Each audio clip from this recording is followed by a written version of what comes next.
So, andito na naman tayo guys. Dahil namalengke ako kahapon, ay medyo matagal, last week na pala to.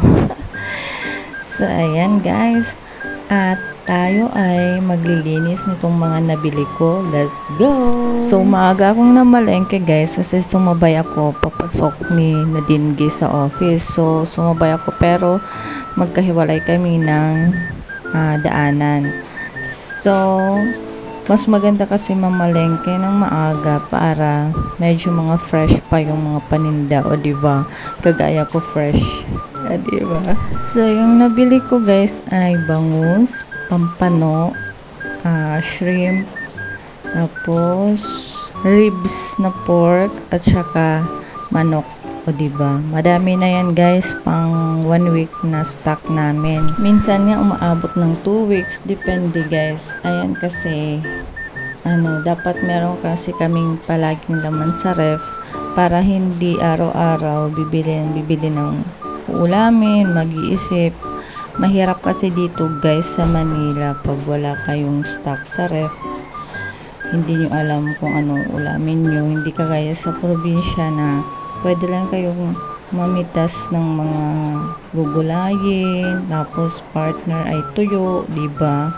Tapos mayroong dadaang isda, pwede kayong bumili sa hapon, sa umaga, diba?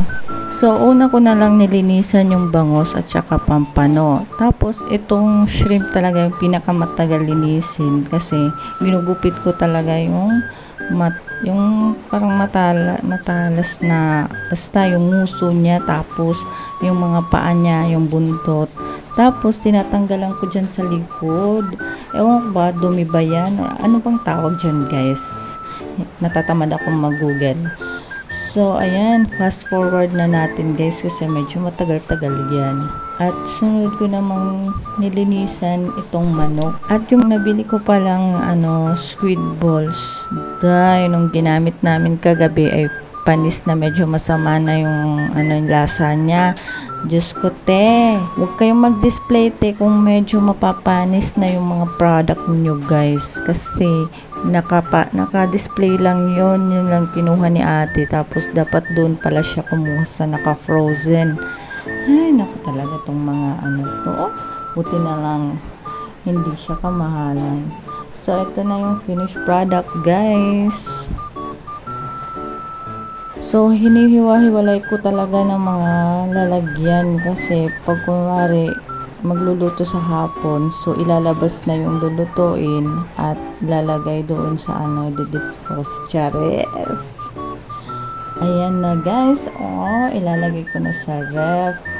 Buti na lang hindi masyado marami yung laman ng ref namin na ice candy. Kasi pag medyo na timing na maraming lamang ice candy, good luck guys, walang paglalagyan.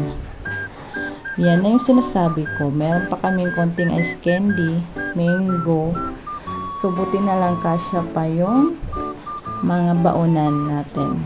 Ayan na guys. Bye-bye!